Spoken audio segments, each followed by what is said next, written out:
Ce n'est pas comme si on pouvait faire quoi que ce soit maintenant. Elle est partie. Je ne le suis pas. J'ai un fourgon réservé pour la semaine prochaine et je vais le charger et partir d'ici. J'ai un travail dans une autre ville. Peut-être qu'entre le déménagement, ou tout ce que cela est censé être, je pourrais tout laisser derrière moi. J'avais une petite amie.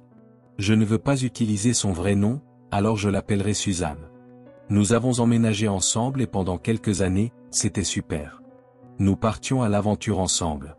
C'est comme ça qu'elle appelait ça. Elle avait juste cette idée en tête et nous partions, comme des graines de pissenlit, dérivant là où son vent nous emportait. Parfois, c'était des voyages, comme lorsque nous sommes allés à Mammoth Cave.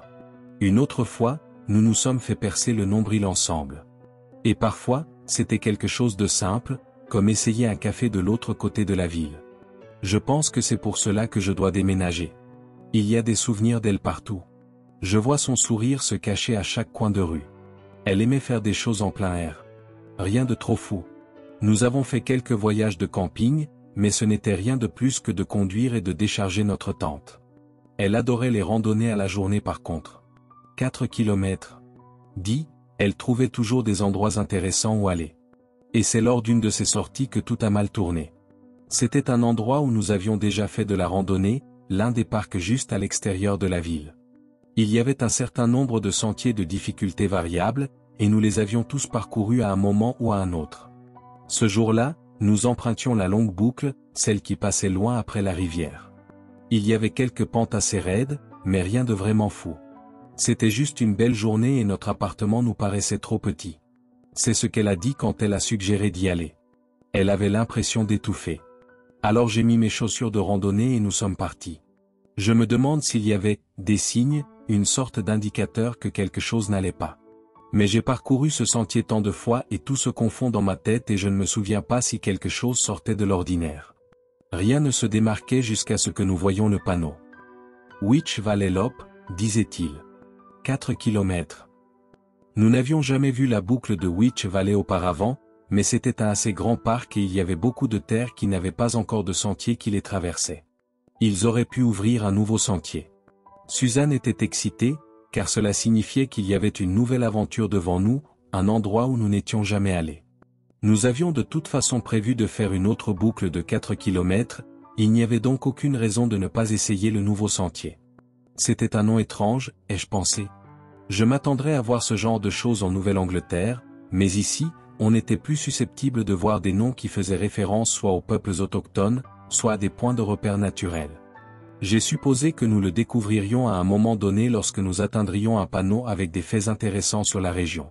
Le sentier a plongé abruptement, nous emmenant dans une vallée comme promis. J'ai immédiatement commencé à me sentir mal à l'aise. Tout dans ce sentier me donnait l'impression de m'égarer dans un endroit étranger et je n'étais plus aussi sûr de l'endroit où j'étais. J'avais l'impression de nous perdre dans la forêt à chaque pas. C'étaient les arbres. Les arbres ont changé. Les érables et les chênes qui dominaient le parc ont diminué à mesure que nous descendions, remplacés par une vieille forêt de pins. Le sous-bois a disparu. Le sol de la forêt était un tapis ouvert d'aiguilles de pin. Il y avait peu d'oiseaux et encore moins d'animaux, et le vent ne descendait pas si loin dans la vallée. J'avais l'impression que nous étions des intrus alors que le silence nous enveloppait. Je voulais faire demi-tour. Mais Suzanne, Suzanne était excitée. C'était un endroit nouveau, après tout, et c'est le même malaise qui m'a poussé à vouloir partir qui l'a poussé à avancer. Le chemin s'est aplati et s'est bifurqué. Nous étions arrivés au début de la boucle. Comme prévu, il y avait une borne, mais elle n'était pas comme les autres placées dans le parc. Elle était entièrement en bois avec des lettres sculptées.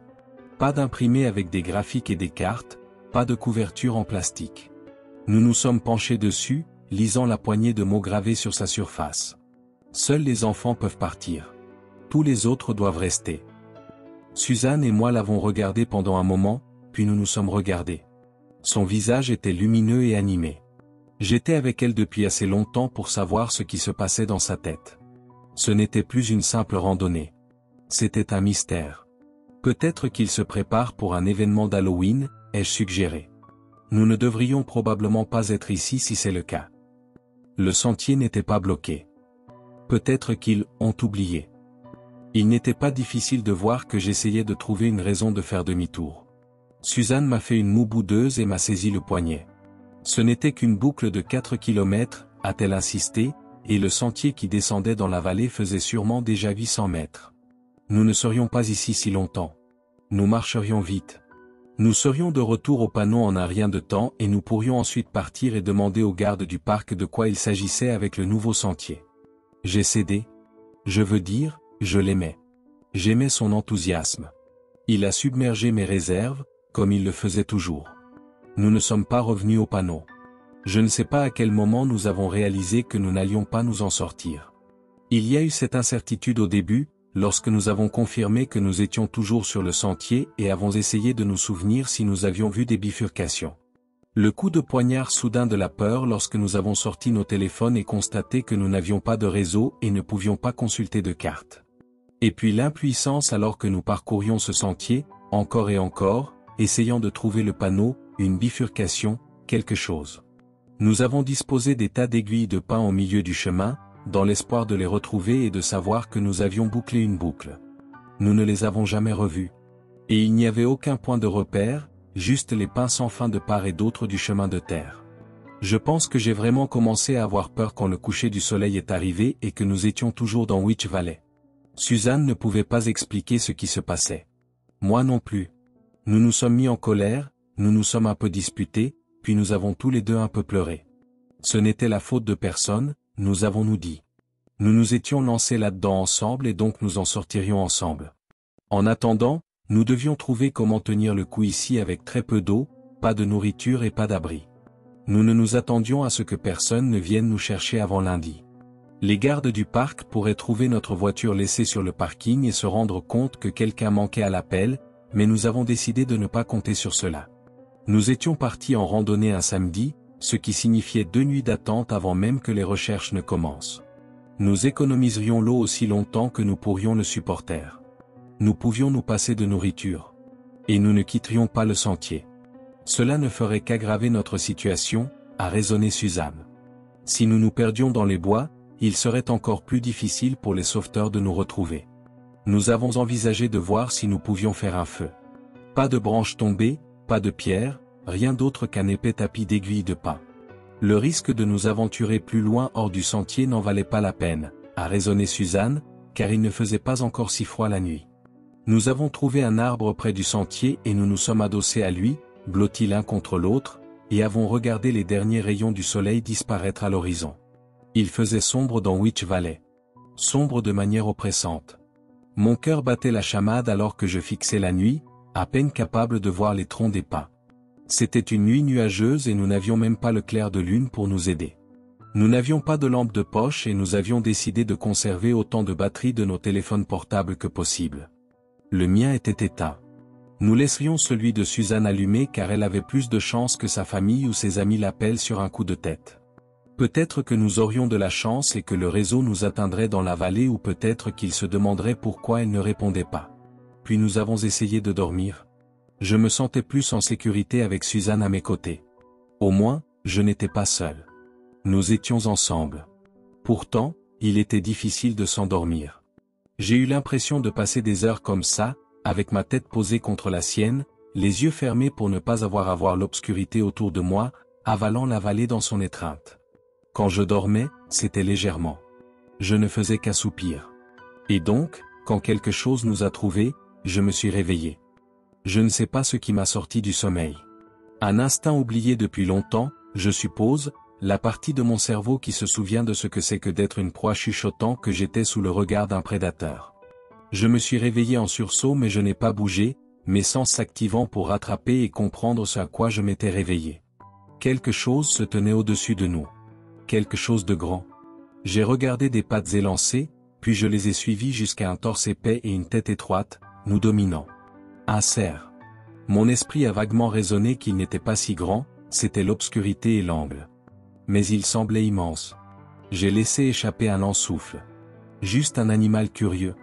Inoffensif. Puis il a légèrement tourné la tête et ses yeux ont capté les rares filets de lumière qui parvenaient à passer à travers les nuages et les arbres, et j'ai vu que ses yeux étaient blancs. Comme ceux d'une personne.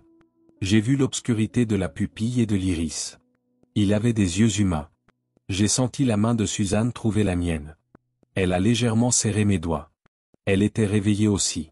Elle l'avait vu aussi. Aucun de nous n'a bougé. Je pense que j'ai complètement arrêté de respirer, retenant inconsciemment mon souffle pendant tout le temps qu'il nous a fixé. Puis, il a semblé perdre tout intérêt et s'est éloigné. Nous ne nous sommes rien dit.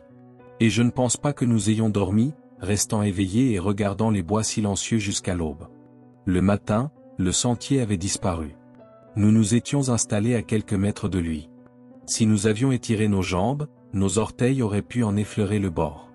Pourtant, lorsque le soleil a percé à travers les arbres, un répit doré après cette longue nuit, nous avons découvert que nous étions entourés de tous côtés par des pins sans relief. Pas de sentier. Pas de borne. Rien. Nous n'avons pas halluciné, n'est-ce pas, demanda Suzanne, et j'entendis la première fine tension de panique dans sa voix. Il y avait un sentier. J'ai convenu qu'il y en avait un. Et puis nous avons cherché, balayant les aiguilles de pin pour révéler la terre molle en dessous. Il n'y avait pas de sentier. C'était comme s'il n'y en avait jamais eu. Finalement, nous avons dû admettre ce à quoi nous pensions tous les deux. Quelque chose de surnaturel se passait ici. Nous étions tombés sur quelque chose qui était en dehors de notre compréhension du monde. Ce n'est pas une conclusion facile à tirer. Je pense que nous voulions tous les deux désespérément que ce soit une ruse de notre esprit. Nous avons essayé de raisonner que c'était le cas et j'avoue que nous avions des arguments convaincants que nous échangions entre nous. Les yeux humains du cerf auraient pu être un effet de lumière que notre cerveau avait rationalisé dans l'image la plus proche qui correspondait. Le manque de réseau de téléphonie était dû à la vallée, bien sûr. Mais le sentier, nous ne pouvions pas expliquer le sentier. C'était si évidemment un sentier, balayé des aiguilles de pin et la terre tassée sous tant de pieds. Ce n'était pas non plus un sentier de gibier, car il était assez large pour que 3 personnes puissent marcher côte à côte. Et maintenant, il avait disparu. Alors notre question suivante est devenue, nous attendions-nous encore à être secourus? Parce que si c'était le cas, la chose sensée à faire était de rester au même endroit. Mais si nous ne pensions pas que les sauveteurs trouveraient la vallée du tout, alors nous étions livrés à nous-mêmes. Nous avons essayé de déterminer combien de temps il nous restait. Notre bouteille d'eau était à moitié pleine, donc l'eau ne deviendrait pas un problème avant quelques jours, si nous la rationnions avec soin, avons-nous pensé. La nourriture était déjà un problème, car mon estomac se tordait inconfortablement, mais nous savions qu'il nous restait encore du temps avant d'atteindre des conditions de famine. Nous resterions où nous étions pendant encore 2 nuits. Laissez le lundi passer. Et s'il n'y avait aucun signe de recherche car bien que le parc soit grand, il n'est pas si grand, et nous entendrions sûrement des hélicoptères, alors nous commencerions à chercher notre propre sortie. Nous n'avions besoin que de sortir de la vallée, après tout. Il y avait du réseau de téléphonie dans tout le parc. Nous pourrions appeler à l'aide une fois sortis. Nous avons passé la journée à nous préparer pour la nuit. Nous avons arraché quelques petites branches des pins et avons construit un abri. Rien ne nous a dérangés. En fait, la forêt était étrangement vide. Nous n'avons pas vu d'oiseaux, d'écureuils ou d'autres animaux. Je n'ai pas fait remarquer cela à Suzanne, même si elle l'avait probablement remarqué d'elle-même. Nous avons gardé notre conversation sur des choses ennuyeuses. Cela a aidé à calmer nos nerfs. Je me demande si j'avais su à l'époque qu'elle ne quitterait pas la vallée avec moi si nous avions parlé de quelque chose de différent. Je ne pense pas que nous l'aurions fait. Qu'y avait-il d'autre à dire qui n'avait pas déjà été dit? Nous nous aimions, nous l'avions dit, nous avions parlé de notre avenir ensemble. Nous savions toutes les choses importantes et nous nous les sommes redites juste par la façon dont nous nous tenions la main alors que nous nous installions dans notre abri. J'ai dormi un peu, encore plus légèrement que la nuit précédente, de sorte que lorsque quelque chose s'est approché de l'abri, je l'ai entendu venir. Il n'essayait pas d'être silencieux. Ses pas étaient lourds et bien qu'il soit amorti par l'épais tapis d'aiguilles de pin, la forêt était suffisamment silencieuse pour que ses pas semblent résonner. J'ai senti les mains de Suzanne se resserrer autour des miennes. Ses ongles me faisaient mal là où ils s'enfonçaient dans ma peau et je ne pouvais pas être fâché, car je lui faisais la même chose. La créature s'est arrêtée à l'entrée de notre abri. Ce n'était pas vraiment une porte, même pas assez grande pour une personne. Nous étions entrés, puis avions tiré notre toit de fortune fait de branches et d'aiguilles au-dessus de nous. Il y avait toujours une couverture nuageuse, mais assez de lumière filtrait pour que je puisse voir des pieds humains. Des pieds nus. Des chevilles pâles. Pendant un bref instant, j'ai cru que nous étions sauvés, mais ensuite j'ai pensé, pourquoi sont-ils pieds nus? Viens, a murmuré une voix de femme. Viens. On aurait dit qu'elle ne nous parlait pas. Le toit de notre abri a été arraché. Les murs se sont rapidement effondrés. Suzanne et moi nous sommes accroupis, levant les yeux avec horreur, vers une ours. Elle nous dominait. Sa fourrure était emmêlée, pendant le long de sa poitrine comme une robe. Ses yeux étaient blancs avec de larges pupilles. Des yeux humains. Frénétiquement, j'ai jeté un coup d'œil à ses pattes. Des pattes humaines. Et j'ai réalisé, des mains humaines. Un corps humain. Le corps d'une femme. Mais à partir des épaules, elle était une ours. Elle a ouvert son museau et j'ai vu les dents blanches et pointues à l'intérieur. « Viens à moi », a-t-elle appelé une dernière fois, et les animaux ont commencé à sortir de la forêt. Des cerfs. Des écureuils. Des tamias. Il y avait quelque chose d'immense près de l'arrière de leur rang que je jure être un orignal. Ils ont marché vers nous à travers les pins et tous leurs yeux brillaient en blanc dans la faible lumière. Tant d'yeux humains qui ne sciaient pas. « Cours !» a crié Suzanne. Sa main était un étau sur mon poignet. Je me suis précipité sur mes pieds après elle et nous avons couru, loin de la horde d'animaux qui avançait, fuyant sans réfléchir à travers la vallée. La femme ours nous a regardés partir. Pourquoi se serait-elle donné la peine de nous poursuivre? Elle savait que c'était futile. Nous étions deux humains effrayés, fragiles et perdus, et nous étions poursuivis par les habitants des bois. Les cerfs nous ont rattrapés en premier. L'un d'eux a frappé Suzanne, la faisant tomber. J'ai essayé de m'accrocher à elle. J'ai essayé. Mais la force du coup était trop grande et elle a été arrachée de ma prise. J'ai ralenti et j'ai commencé à me retourner, à vouloir revenir pour elle. Mais les cerfs s'agrippaient à sa chemise et la traînaient en arrière, les écureuils et les tamias la rattrapaient et grouillaient autour de ses jambes. « Cours !» m'a-t-elle crié. Et ses yeux m'ont supplié de faire exactement ça. De me sauver. J'y pense, tard la nuit quand je n'arrive pas à dormir. Si j'aurais dû rester. Si elle a regretté de m'avoir laissé partir et d'être morte seule. Ou si cela lui a apporté un certain réconfort, sachant que j'avais une petite chance de survie. Si c'était une évasion bienvenue dans ces derniers instants, croyant que j'étais en sécurité. J'ai couru. Et ses cris alors qu'elle luttait pour se libérer des animaux ont résonné à travers les arbres, puis ils sont devenus silencieux, et puis j'ai entendu ses hurlements. Eux aussi sont devenus silencieux. J'ai à moitié couru et à moitié trébuché à travers les bois. Je ne me souciais plus de savoir où j'allais. Je savais juste que je devais continuer à avancer. Il y avait des ombres dans la forêt et je me suis dit qu'elles n'étaient que le produit d'un esprit aveuglé par la terreur, car rien ne s'est approché de moi dans la nuit. La femme ours semblait se contenter de me laisser partir. Les animaux ne me poursuivaient plus. Et lorsque la première lumière du soleil est apparue au-dessus de la cime des arbres, j'ai trouvé le sentier. Je l'ai suivi. Il m'a mené à la bifurcation. Le panneau. La sortie de la vallée. Je pense que ce n'était pas un accident. Je pense que la femme ours m'a laissé partir. Épuisé, presque aveugle de larmes, j'ai gravi le sentier pour sortir de la vallée. J'aurais tout donné pour avoir Suzanne à mes côtés, mais je savais qu'elle était partie. Ce cri, il y avait trop de peur dedans. Trop de douleur. Et il s'était terminé beaucoup trop brusquement. Suzanne avait de beaux yeux. Ils étaient noisettes. J'aimais toucher elle, mais ses yeux étaient ce que je remarquais le plus. Comme ils semblaient briller d'une lumière intérieure. Et quand j'ai regardé en arrière dans Witch Valley, là-haut au sommet du sentier où les pins disparaissaient entièrement, faisant place aux familiers érables et chênes, j'ai vu un écureuil assis sur le chemin. Il avait des yeux noisettes. Ça fait un mois. Ils n'ont jamais retrouvé son corps. Comment le pourrait-il, puisque la vallée n'existe pas d'une manière qui leur est familière? J'ai été prudent dans ce que je leur ai dit. Que nous nous sommes perdus, que nous avons été séparés. Et finalement, ils ont mis fin aux recherches. Il n'y a pas encore eu de funérailles. Personne n'est prêt à admettre qu'elle est partie. Mais moi, je sais qu'elle est partie. J'essaie de passer à autre chose. J'essaie de surmonter mon deuil. Je ne vais plus dans les bois. Je vais prendre un appartement dans une grande ville et y rester.